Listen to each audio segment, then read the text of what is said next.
right, everybody in, because we're not going to sit out here and do that. Come on, in, in, in, in, in, in. Okay, everybody's in. Mommy's going to stay out here.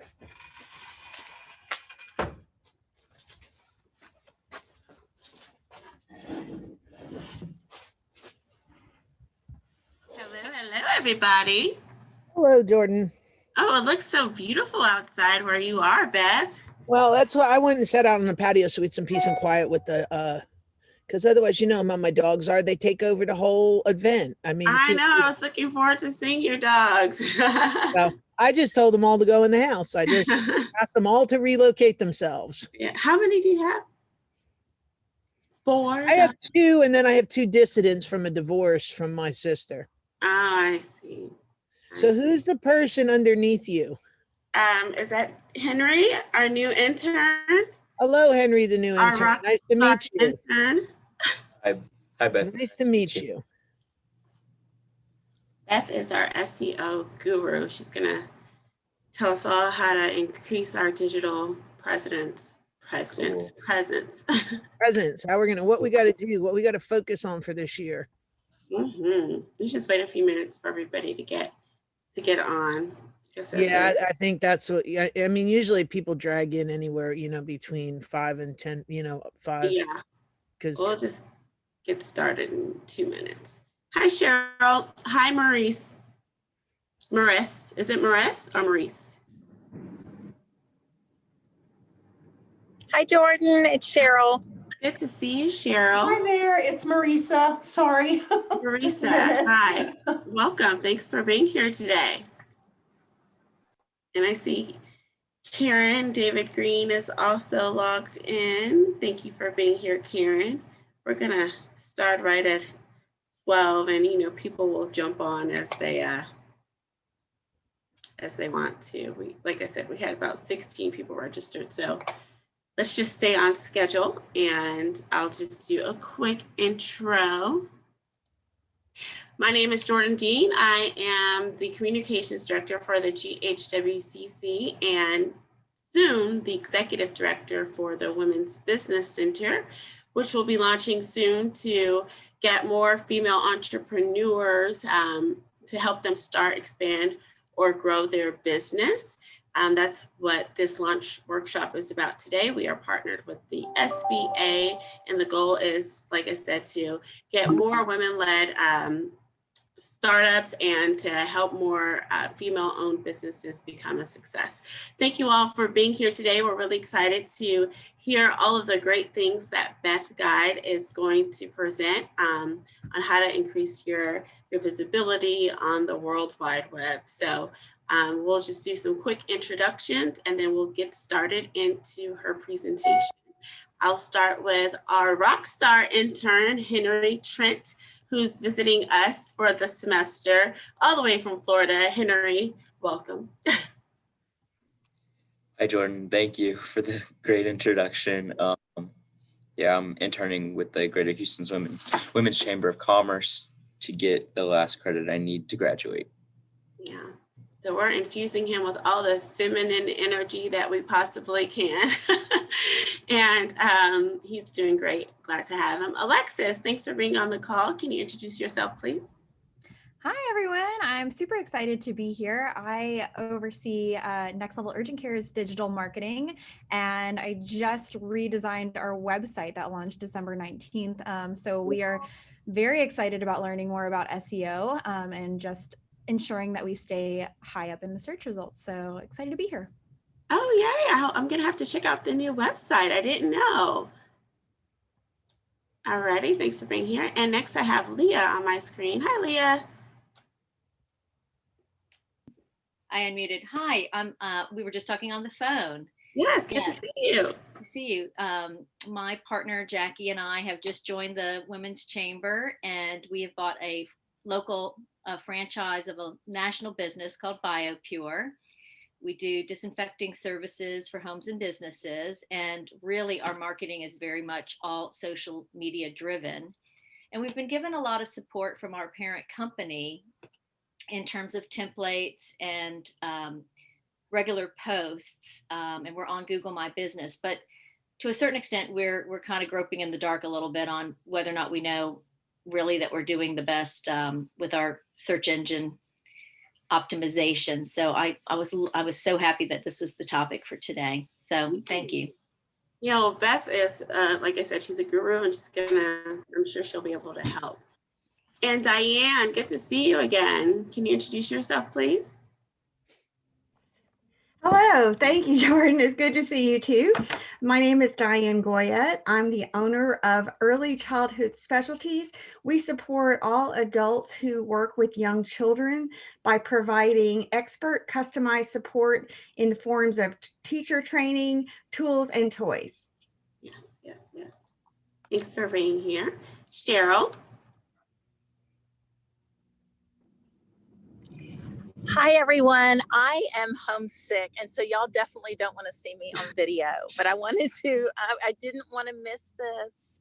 So Alexis, as she had just stated earlier, launched our new website. I'm with Next Level Urgent Care as well, and I'm the director of marketing. And I just wanted to see if there are things that we aren't doing for SEO that we could be doing, and how we can support our new website. Thanks so much for doing this today, ladies. Thank you for being here. I hope you feel better soon. Oh, thank you. And Marissa. Hello, everyone. I'm Marisa Mikolas, and I'm not exactly video ready at this point today for some various reasons. I'm not sick. I hope you feel better soon, Cheryl.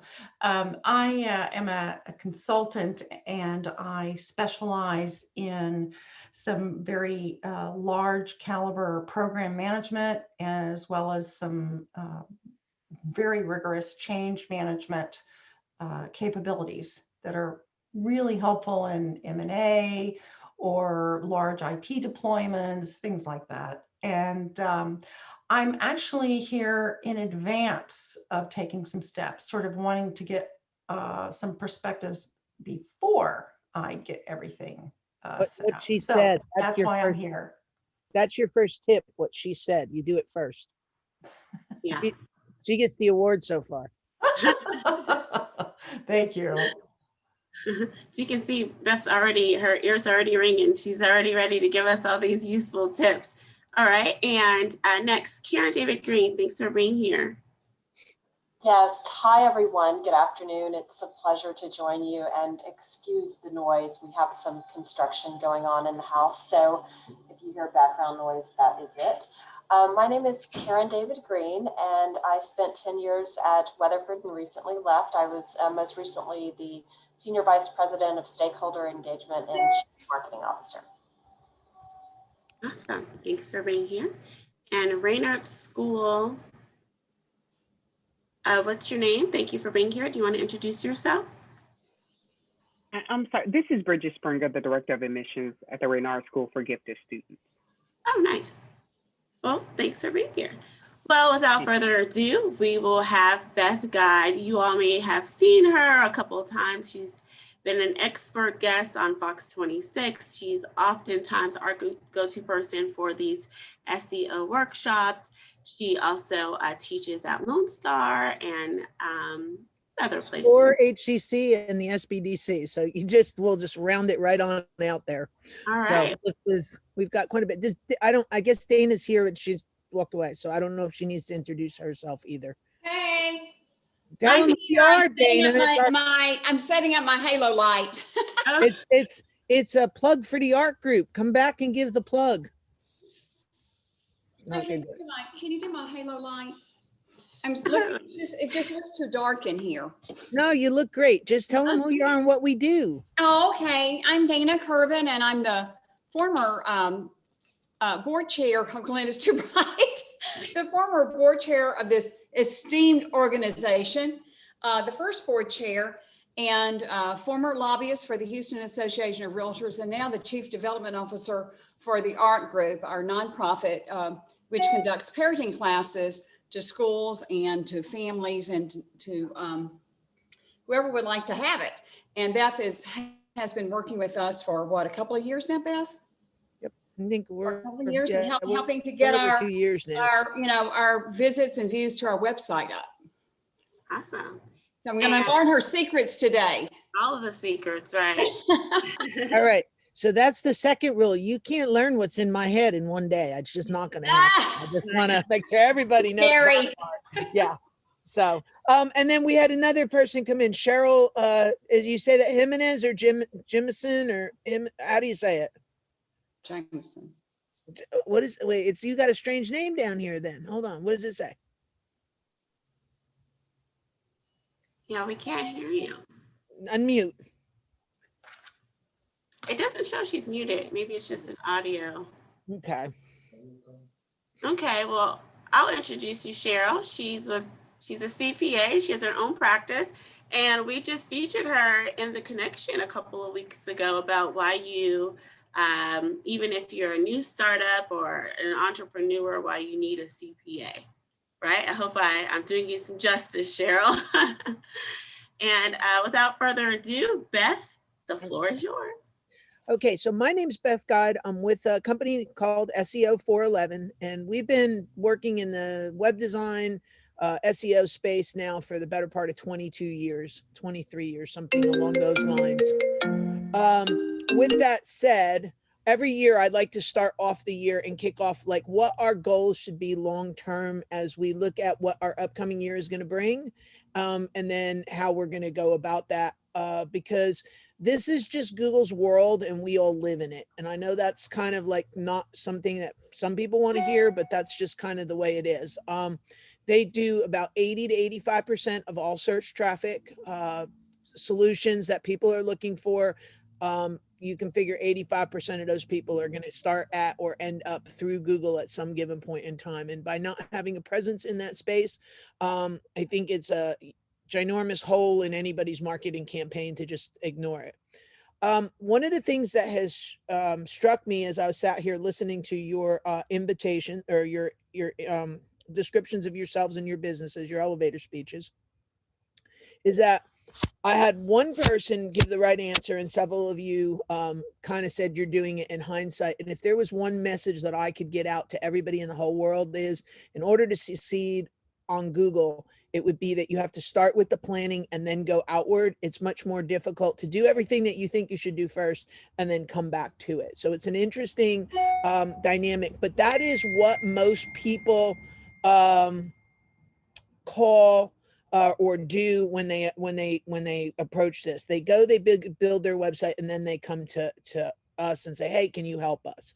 And 9 times out of 10, those websites are not set up right. So when I started to look at what would need to be done in 2020, I've long preached a holistic approach to marketing, to a digital strategy. And it usually is, a content strategy, a social strategy, the web design, everything has to kind of work together. Well, Google must have got the memo, because I've been saying it for so many years. In December, they came out with a memo that said everything has to work together.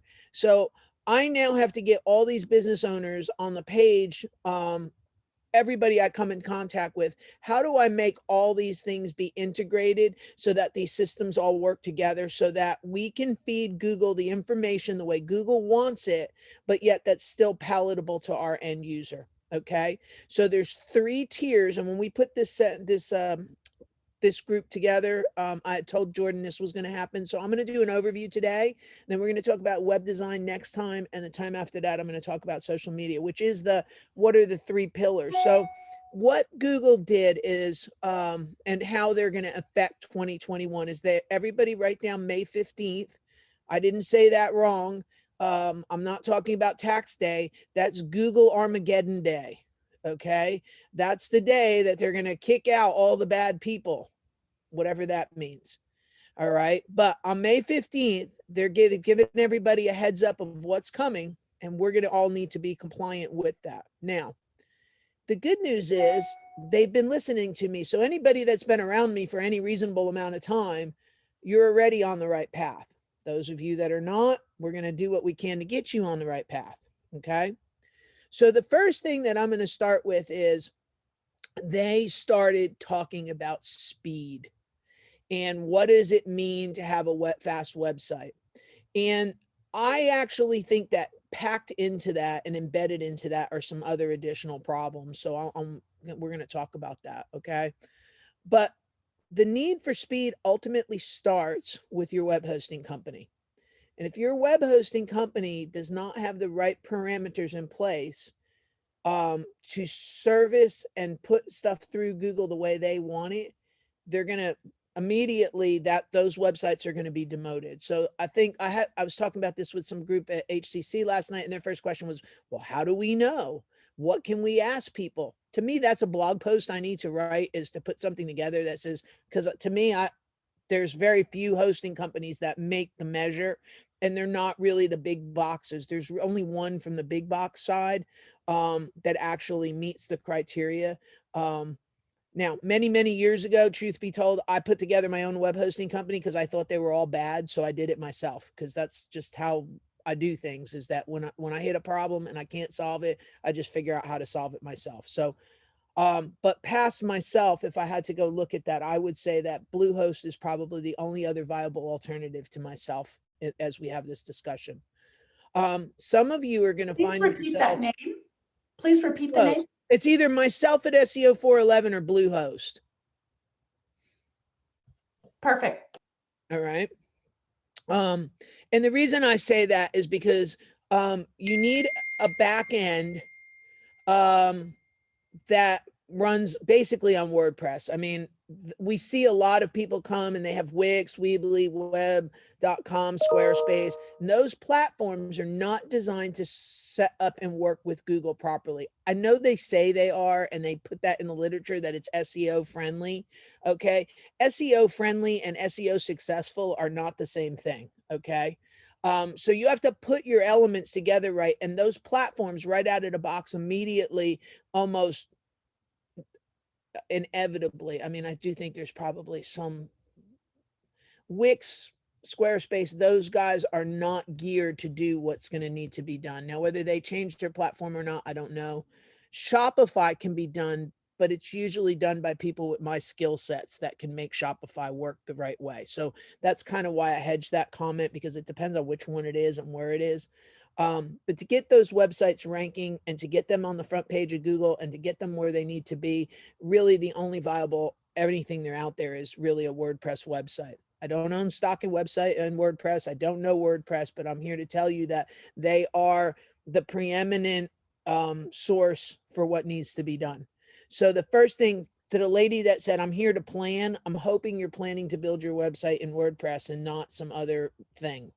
For those of you that did build a website, I hope that you've built it in WordPress, because that at least gives you a step in the right direction to maybe do what we need to do. The guy that's the biggest problem is the guy that's in Wix and then says, now what? Okay. So I've done much more extensive talks on just this subject. I mean, I could go on for probably 2.5 hours just on all the issues in these softwares, but I'm going to spare you because I only have 45 minutes left on the clock over here. So your web hosting provider is the first stop in this magical mystery train that Google's setting up, that you are going to have to pass a speed test. You're going to have to pass what they call is time to first byte. So when you hit a website, how long does it take for that website to start appearing on the scene?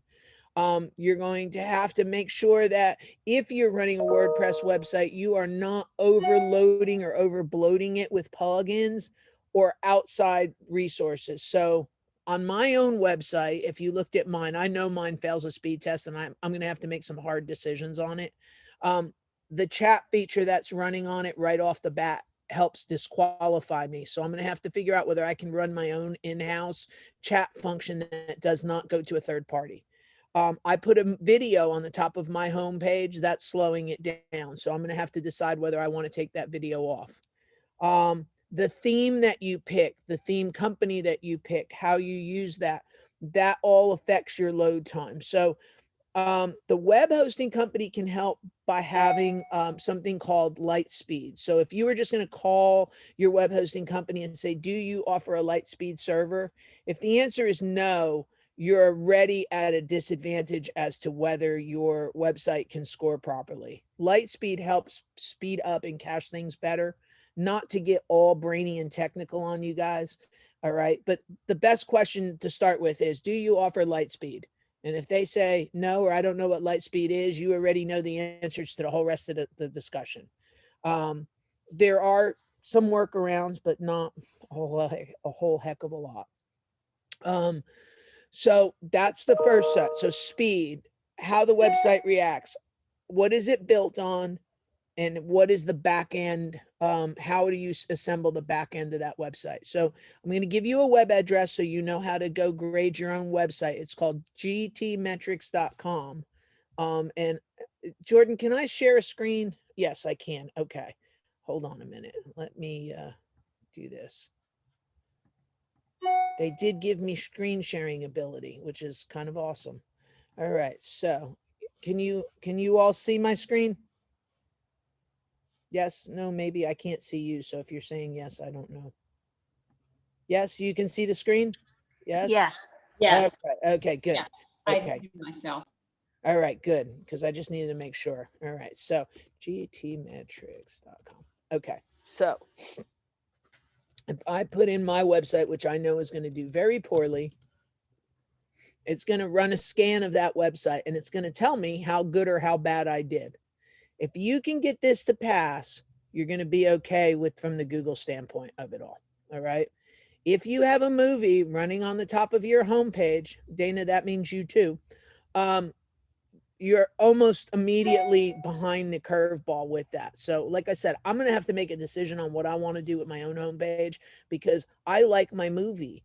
And I think I'm almost going to wait to see how much I get penalized for having that movie before I go taking that movie down. But I'm going to go improve the rest of my infrastructure in the meantime so that I know that if that movie goes away, we pass. So see, I got an F and I got a 31%.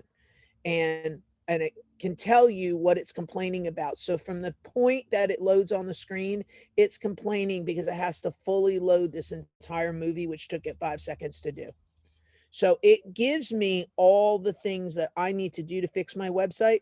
If you're technically minded, because I had somebody say that they do IT and that this is somewhat in their wheelhouse, they may be able to start down this and begin to fix it. If you're not technically minded, you need to go back to whoever is your technical people and say, fix this. They may come back to you and tell you it's not fixable or that it is fixable and to fix it is going to be some really big bill. Okay. I really don't, we'd have to look at a case by case basis. For mine, I have to change my video on my homepage and I have to remove my chat. I think if I do those two things, everything else aside, I'm going to go ahead and step in the right direction. So that's the first two things I'm going to do on my own website to be able to meet the criteria that's set forth. I also am going to wait to see how much I get penalized, to see how bad Armageddon is before, because if Armageddon is not so bad, then I might not react to Armageddon. But I just know that the last time they said this, they came out with it and they ended up, the last time they said something like this, it was about mobile sites. And they actually de-index websites like ExxonMobil and BP who did not hear the clarion call that your website must be mobile ready.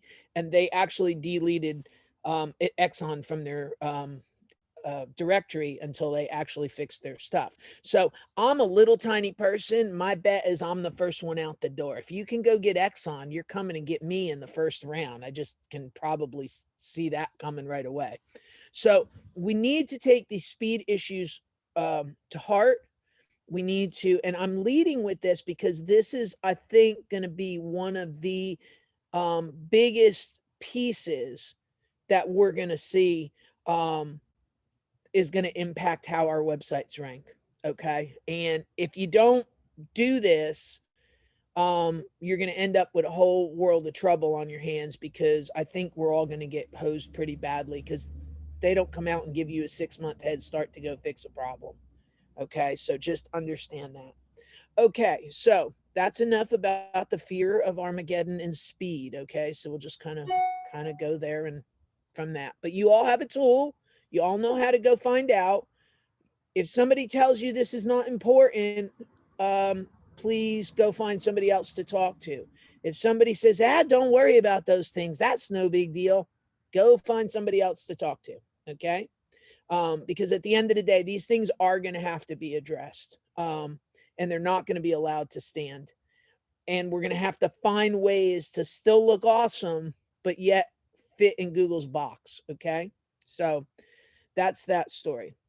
The next thing that I mentioned was sort of a platform type thing, but it's also a assembly type thing. And this is the next mistake that I see.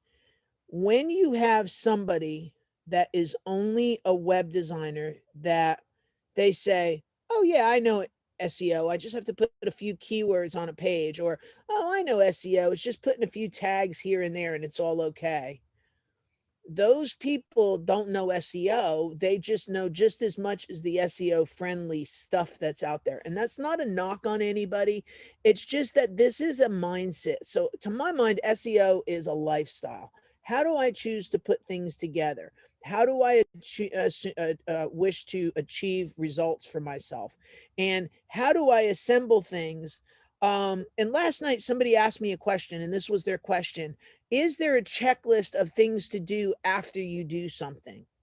And my answer back to them was, there is no checklist to do afterwards. SEO needs to be planned and planned out, okay? And it infiltrates the way the website's assembled. So that's why we're going to have web design class next time. It's not going to be, I'm going to teach you how to design the website. I'm more going to tell you how to structure the website and what the technical elements that probably a web designer would miss, because they tend to use some of these finer points as design elements rather than actual signals to Google. They don't know that Google's using these because these are nuancy things. So from a design standpoint, if I don't see you next month, you need to have orderly, organized verticals, and they have to be built out on the website that way, okay? Now, I heard a few of you tell me that you work with a urgent care. My urgent care gets 300 and some odd people through the door a day, and I keep doubling their patient load. So we're going to use their website, and I'm going to show you what I did to it. And the reason I'm going to use this one is because at the end of the day, what happened is the restructuring that we put on this and the way we redid it is what is driving this. So it's going to allow me to teach the rest of you, but it's going to kind of show the urgent care people, if they're not doing this, this is where you need to be. Okay. So the first thing that we did is, this website did not look at like this. It said urgent care, and it just had a few pages, a few comments, a few paragraphs, a few this, a few that. Okay. So we went about restructuring this entire website. And when I mean restructuring, I sat down with the management of this website and I put together this page. Okay. Now this page looks pretty harmless. Okay. Some of you might want to call this a services page. Some of you might want to call this about us page. I mean, I've seen it called everything. If you notice what I called it urgent care services, because you know what we sell? Urgent care services. The word services on a website means nothing to nobody. So I always say to people, think about what would happen if I landed on the planet Earth and I walked in the room and I just said services. You would have no idea what I was talking about. But inevitably, websites have that word services without a adjective before it all over the internet, and you see it every day. Now, you don't find them because most of those websites are down in the hundreds. But if somebody sends it to you, I think we've all experienced seeing a service tab with no delineation of what those services are. So what we did, this page under urgent care services basically serves as a table of contents for all the things that we do. Now, we constructed it in a way because we did not have content to fill in for each one. But as we bring the content online, we're going in and hooking those things up. So as time goes on, we're writing these pages every single month and going to create the pages to be able to do this. But I put in basically a table of contents that's written in a way that will allow me to put in the support for all the services that we offer. So anything in red means that there is something that we've already hooked up. And in fact, I see an error on this that I'm going to have my staff. They need to also hook up this illness treatment and this pediatrics, if those, because those don't seem to be hot to me. Okay, but you see, we already have these pages. These pages all support and point back to that urgent care.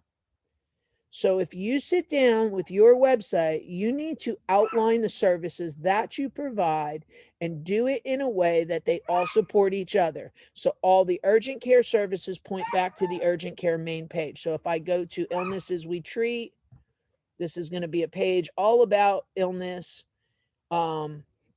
You see it's, you know, illness from Montgomery County and Conroe, because that's where we service. It's got this pretty basic page, and then it starts to talk about some of the other items we have. This is an internal page. These eventually cough, flu, and those things will be hooked up. But what I'm doing is I'm building a support beam for urgent care services, and then I'm putting everything else underneath it, and I'm working from the bottom and pushing all the way up to the top. So I create the top level, and then I create all the underlying layers that point back to the main level. All right. So I hope everybody understands what I just said. Does everybody, can I get an acknowledgement that we all kind of understand, or we don't understand? Because if we don't understand this, this is a major faux pas if it's not done right. Okay. So if you have not set your website up with this top-down approach, that you then have the option to work up from the bottom, that needs to be addressed. You need to look at your business, decide what you do, lay it out. Now, somebody, I think we saw an accountant here, okay? So the accountant person, okay, they do small, I don't know if I can see them. Let me see if I can make this window bigger so I can see them, so they can yes or no make. It's me, it's Cheryl. Okay. All right. For urgent care, or not urgent care, for accounting, do you work now? Okay. So for you do small business accounting? Yes, ma'am. You do small business bookkeeping? Yep. Yes. Mm-hmm. Okay. You do IRS audits and tax problems? Yes. Okay. Do you have a page written on your website for each one of those independently of each other? I do not have them separately, and I'm just making notes now. Like, you need to my make website. Okay. Yeah. Those are the three. So you need, and I'm giving you the words to use. I've done enough accountant. That's why I kind of went to that one, because I've done enough sites. I know what the answers are on that one. It needs to be small business bookkeeping, small business tax services, and IRS letters and problems. And it needs to say letters and problems, because what happens is the people, when they get an IRS letter, they don't know what those letters are. So they Google IRS letter.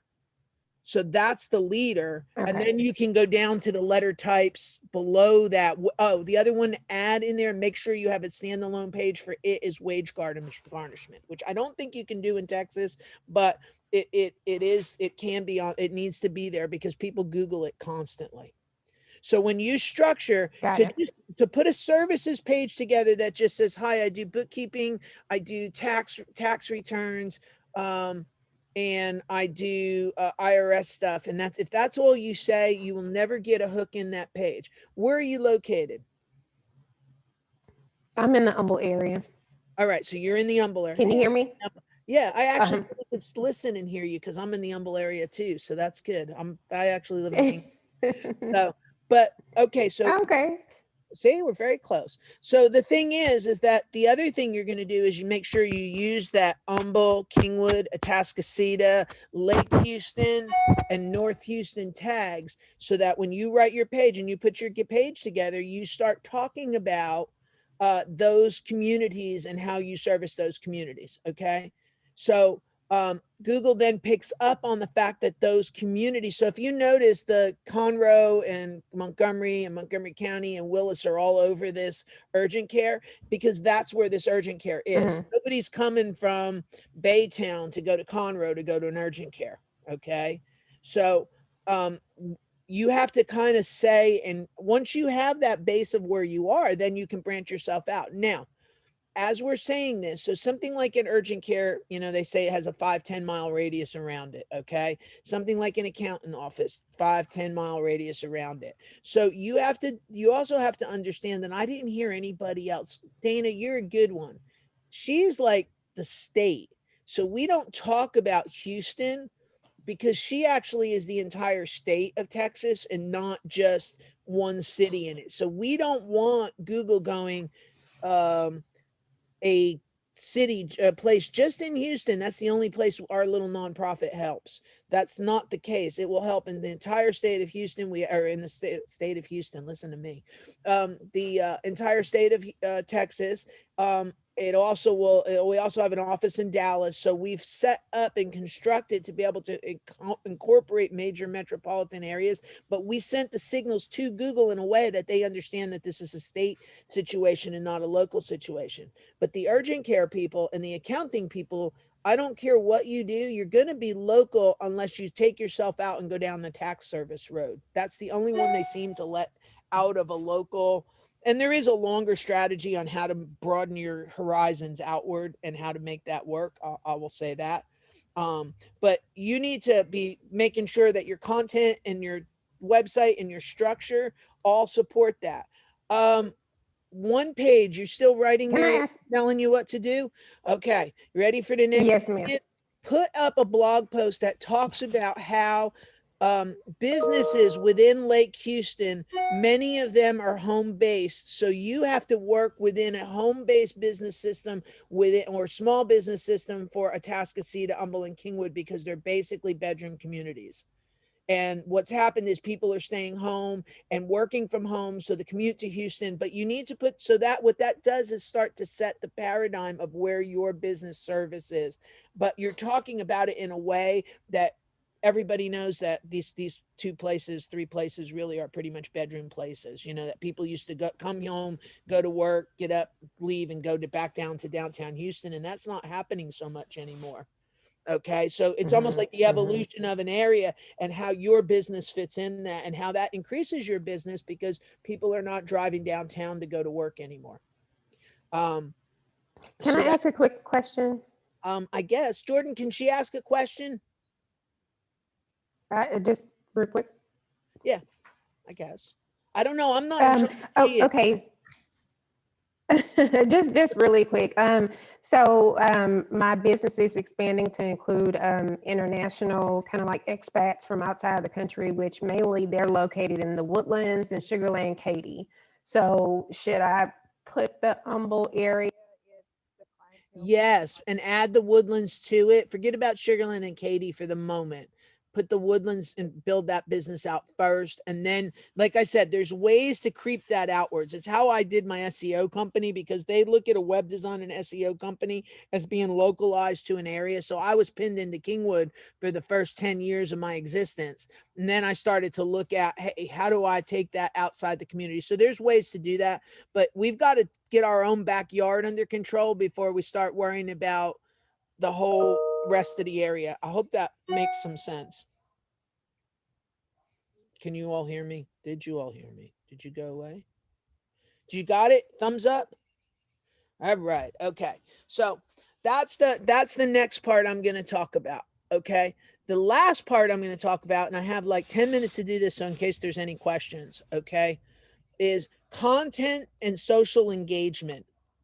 And at the end of the day, what Google is going to be looking for more and more in 2020, this is on the radar, so it's something that's going to have to be done, is every one of you need to be an expert. We need to figure out what you're an expert in and how we're going to convey that. Okay. So what I've told everybody in a nutshell is blog post first, take that blog post, put an adjacent video with it, that not a transcript of the blog post. It needs to be a written summary of the video. Needs to be either talking about what you wrote, or if you do the video first, come back and summarize it in written form, 900 words minimum.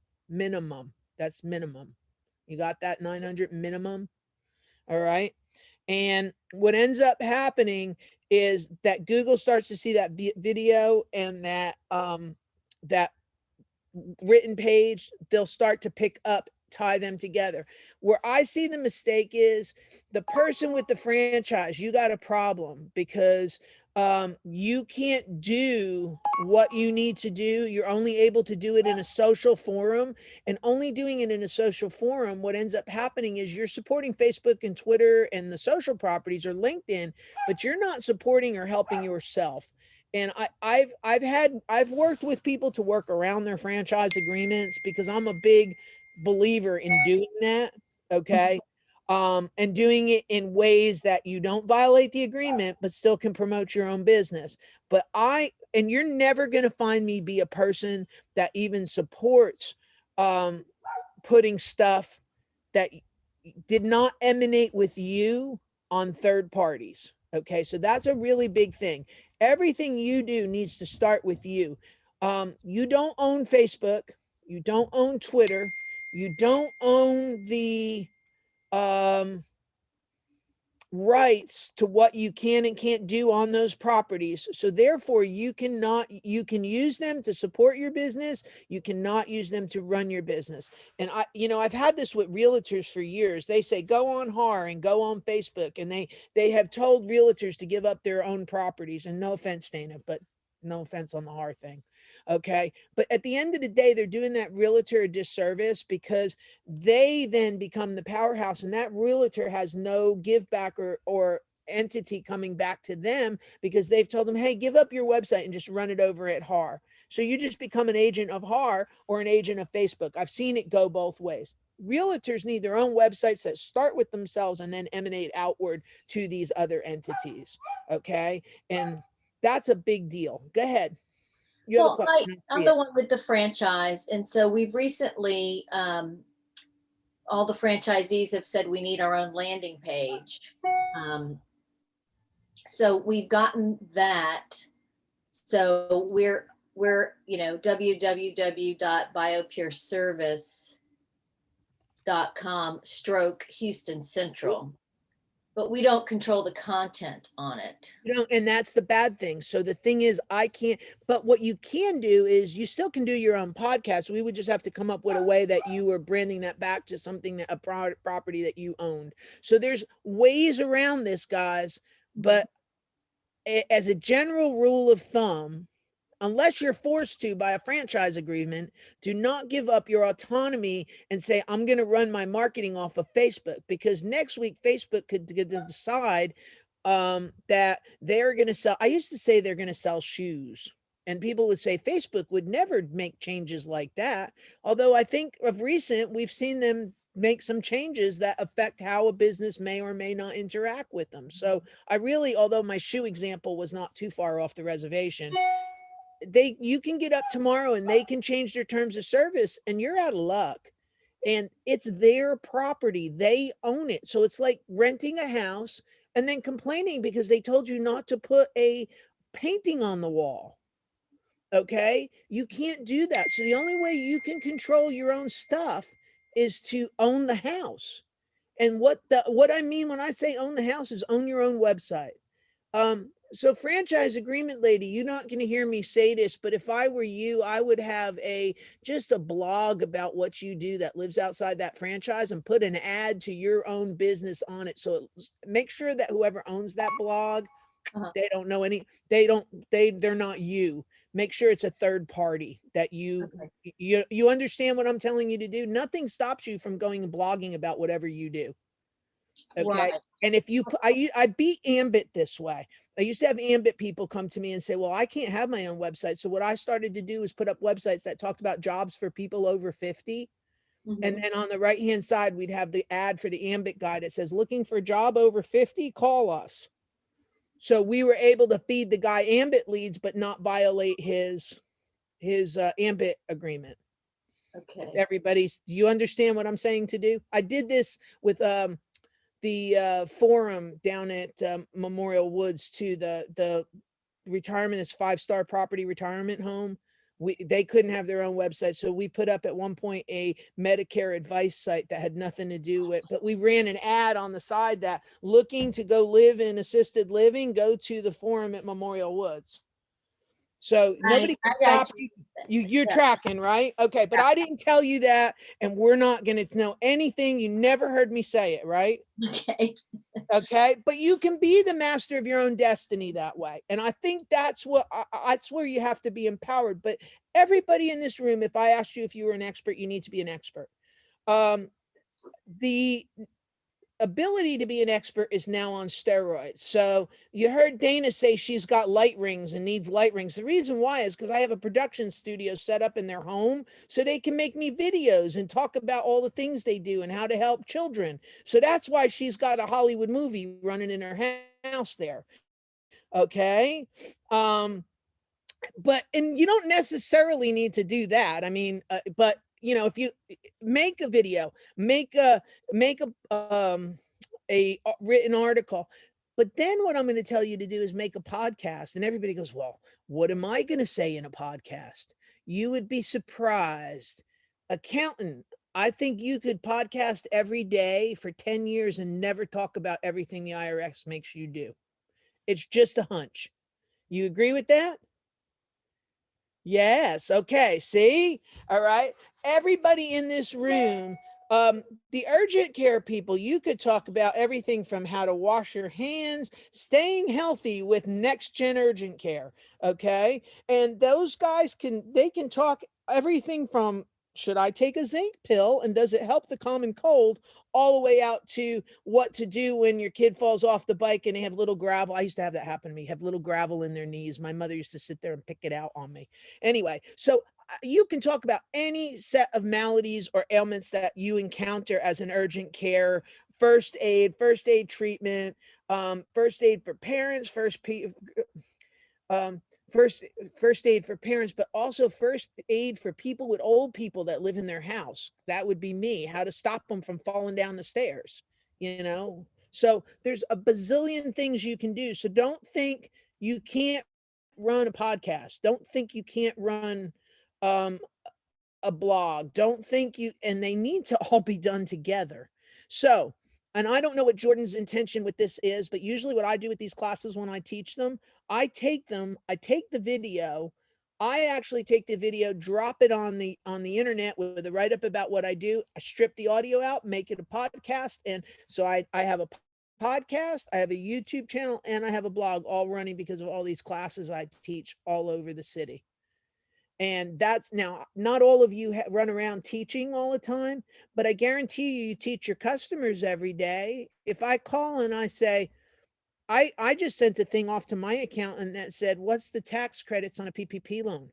Do we have to pay taxes on it? Did they fix that problem that was created with it, that you couldn't, if you used it for your employees, you couldn't write off the employment like you do? You know how you take your employees off your taxes? Well, the PPP, you can't, they said if you paid it, and it wasn't their intention. My understanding is they fixed the rule now, is that you can deduct your employees even though you paid them with the PPP money.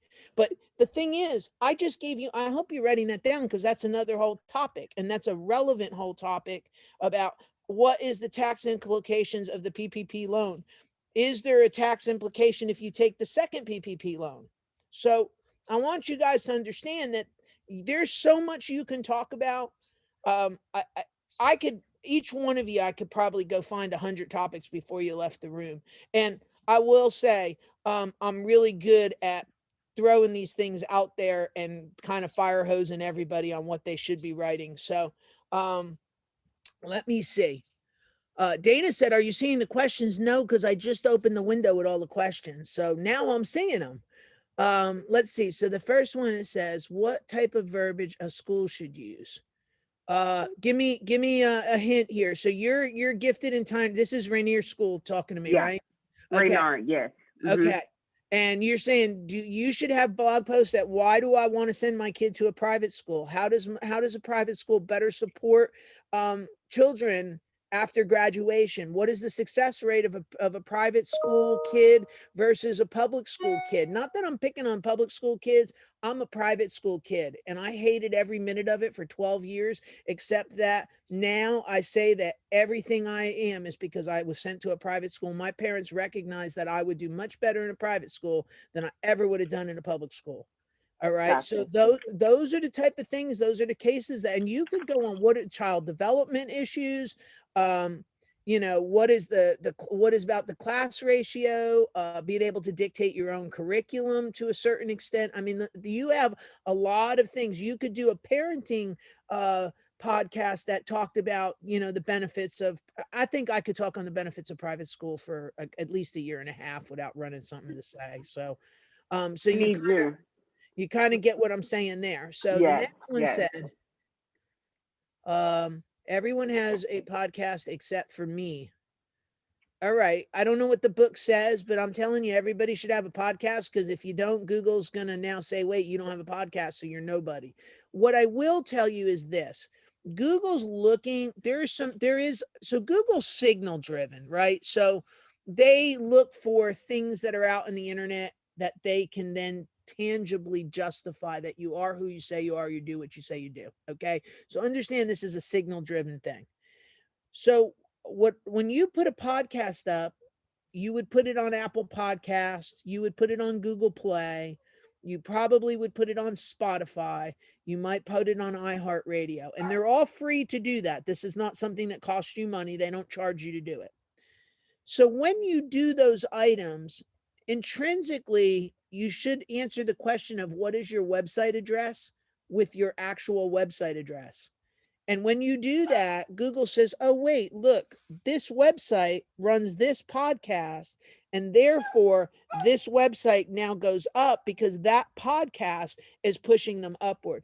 Jordan, I just had a really good idea for the chamber. All these classes that you run, we should actually set them up as podcasts and make them stand alone on the chamber's website and have it be empowering women. And then all these talks and speeches that you do throughout the year, regardless of what they are, they need to be turned into podcasts.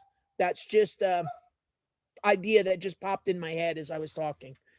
All right. So I'm a big believer in doing that. So then the question said, how often do I need to put fresh content? Well, if I had my druthers, I'd say every day, but I know that's an unreasonable request.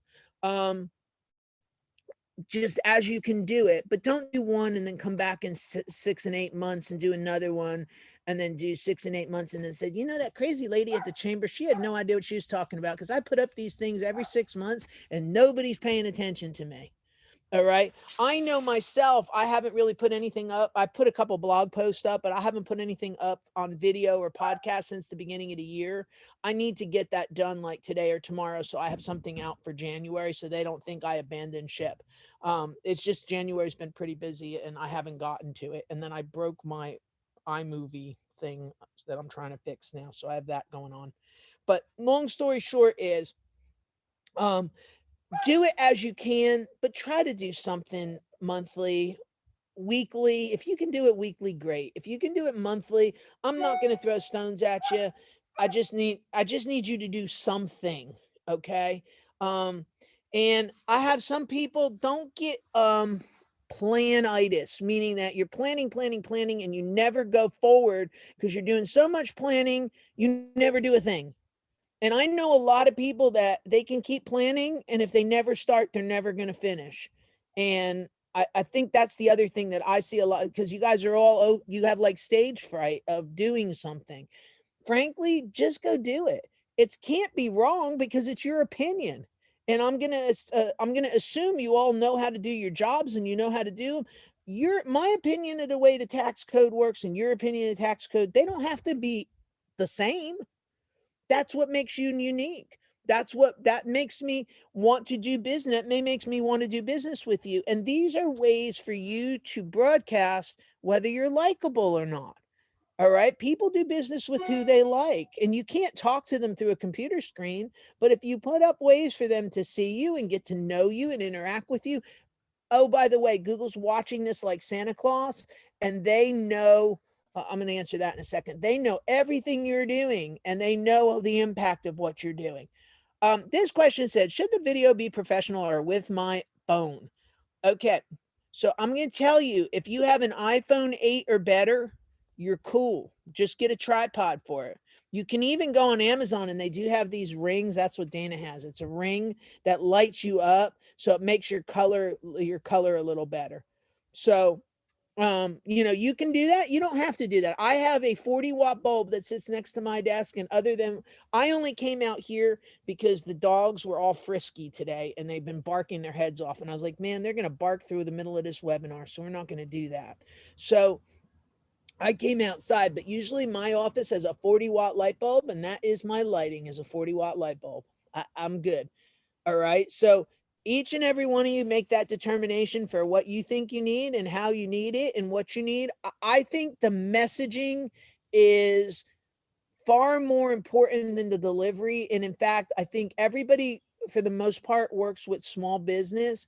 If you want to go make a big Hollywood IMAX theatrical something, you may run people off because they think you're too big for them. But your iPhone does a great job.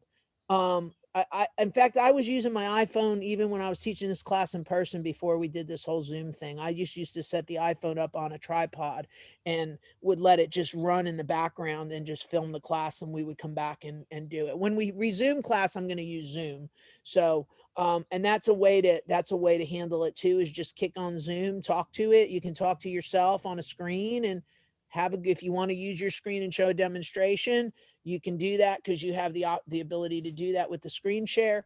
Zoom will film the whole thing for you. So it makes your life very easy. So don't worry about quality, because I don't know that people judge quality anymore.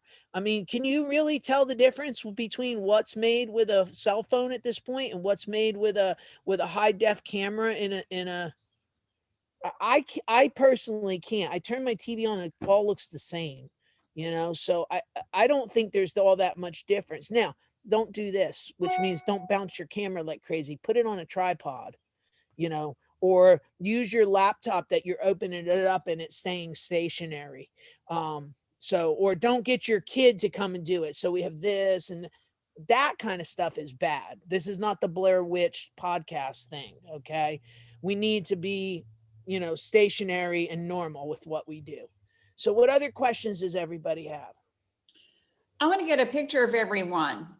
All right. Well, that's okay. Hold on. Can you do your screen share and get off the screen share so we have a gallery? And I think you might have some more questions. Slow down. Okay. Are there Okay. any more questions? Yes, there's more questions. This is a very important question, and I forgot to say this. When we do how to do all this in March, I'll explain how to do this all right.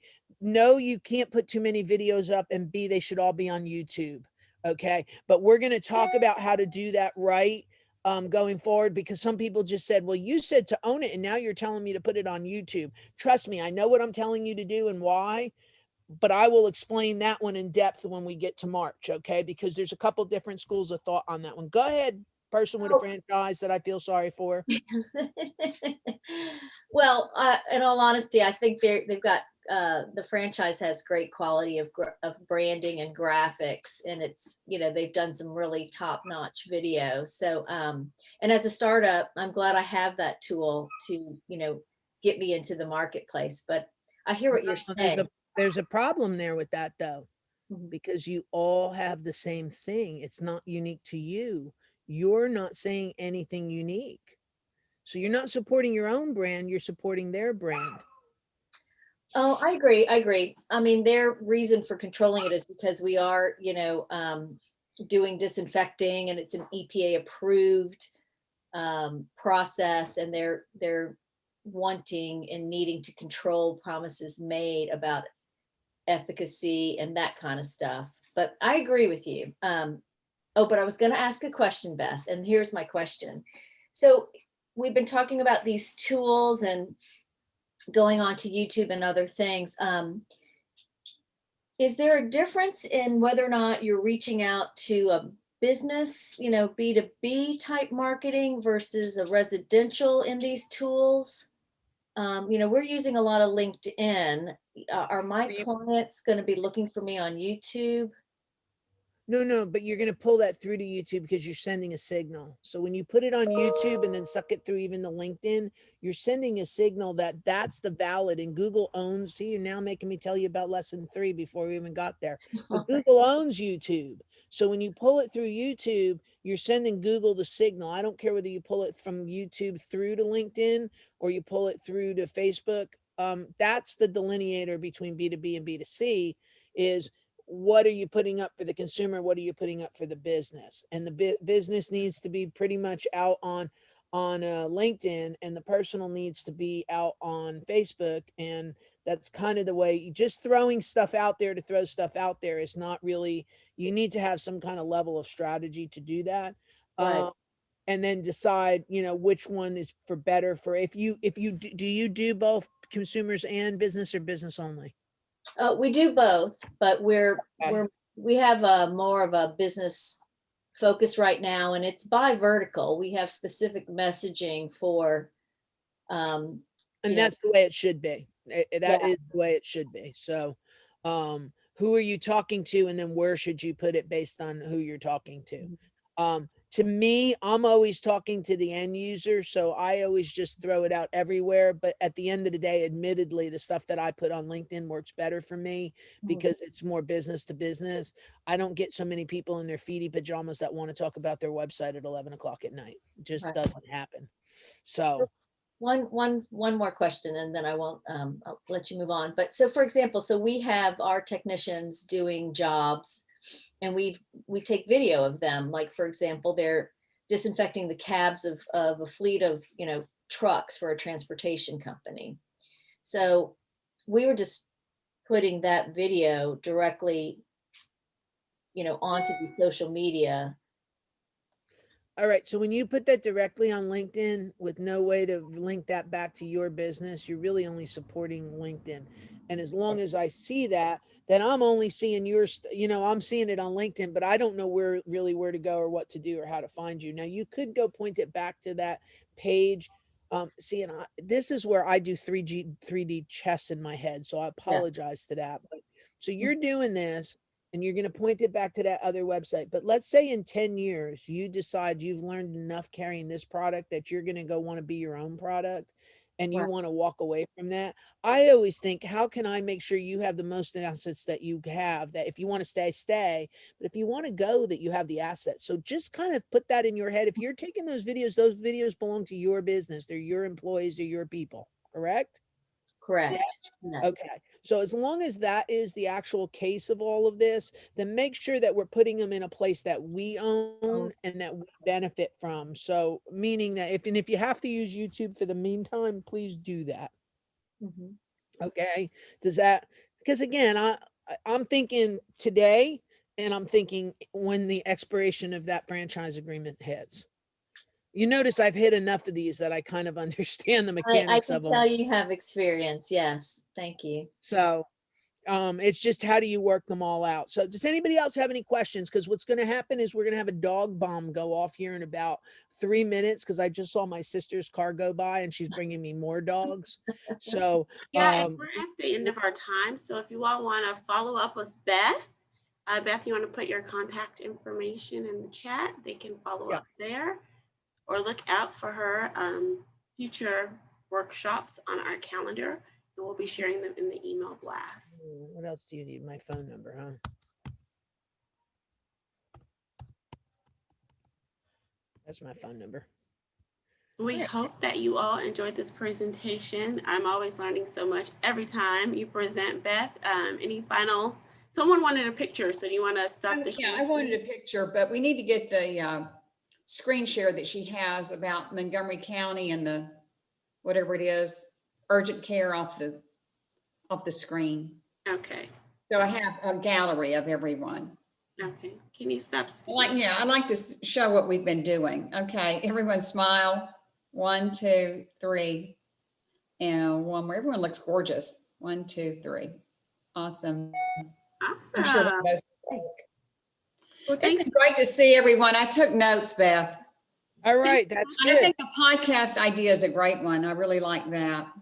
You notice I didn't say anything different than what I've already been telling you. It's not like I went off script, right? Okay. Yeah, but I didn't know about the May 15th deadline and the speed and the video. On our website, the art group's website, we have the video. No, I have to decide what to do on that too. Yeah. The reason I haven't even brought this up is because it's a matter of, I haven't decided what to do yet. I haven't decided on my own yet.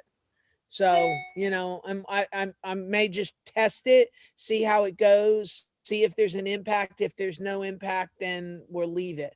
Next class is in February. The next one is going to be all about web design, how to construct the page, how to assemble a page, how your pages should be assembled, and how to write the page to make sure it all works right. So we're going to kind of cover that aspect of everything the next time around. So Awesome. I think we all learned something. I know I did. Yes. Awesome. Very right. informative. Thank And you. nobody hates Yeah, me. I didn't say next anything bad, right? No, you're great, Beth. All Thanks right. so much. Thank you. All right, Thank take you care. all. Nice to All see right. you. Thank you to the chamber. Okay. Good evening Bye. to Jordan. Bye. Bye-bye. Thank you.